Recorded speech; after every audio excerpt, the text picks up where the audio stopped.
Trains, trains, trains at Yankeedabbler.com, where every day is a train show. Today we're going to look at the Digitrax Zephyr Express 3 amp starter set. For all of you that are new to DCC, this is your complete digital command control system in a box.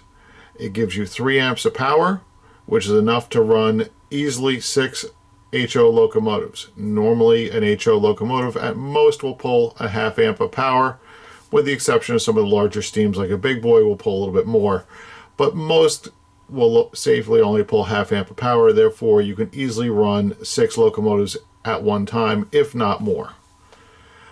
What does the Zephyr give you? Well, let's open up the box and take a look. Inside the box you get the Digitrax Zephyr, which is their code name is the DCS52. This is your DCC brain or main base station. As with the power supply, it gives you 3 amps of power for your controlling your DCC layout. On the front, you can see at the top left-hand corner is a locomotive button. You push the loco button, punch in your locomotive address, hit the loco button again, and run your trains on DCC. It also has forward, reverse, and a throttle here that you can move from stop to full power. On the back of the unit, you can see that it is equipped with 2 ports to plug in additional throttles or control the LocoNet around your layout. The LocoNet is run by a cabling system that you can run around your layout, and you can plug in UP5s, UR93, which is the receiver for the wireless throttles from Digitrax. On the back, next to that, you can also see that there is a USB port already built into the Digitrax Zephyr.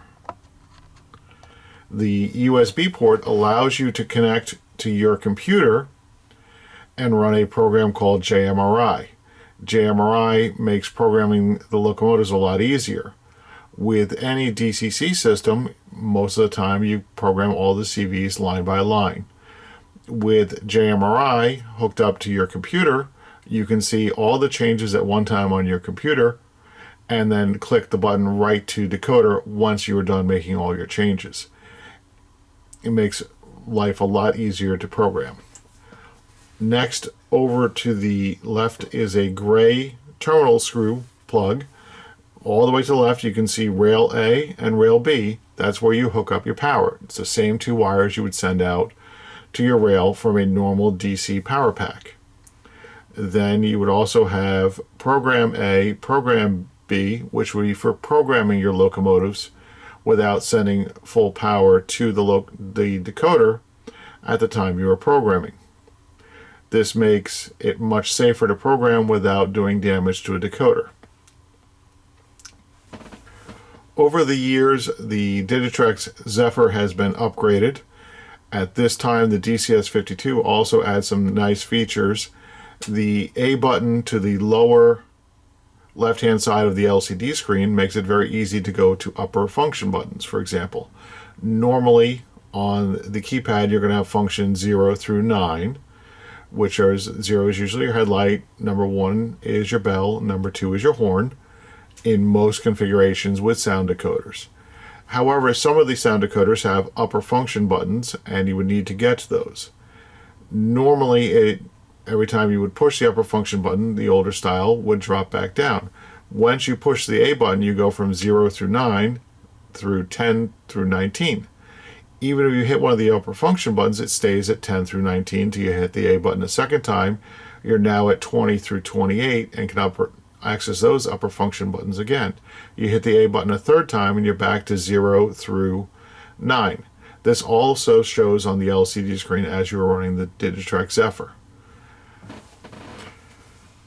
For the money, the Digitrax Zephyr is fantastic as it allows you to do a lot right out of the box without spending any more money. As previously mentioned, the USB port is already built into the Zephyr on the back. With it connected to JMRI, you can connect JMRI to your home Wi-Fi network And without spending any more money, you can connect either your phone or tablet to the Wi-Fi network, and you can run a train. If you're running an Apple product, you would download Weed Throttle, which is a free product, or if you're running Android, you download a product called Engine Driver. Both of those programs are free, as is JMRI.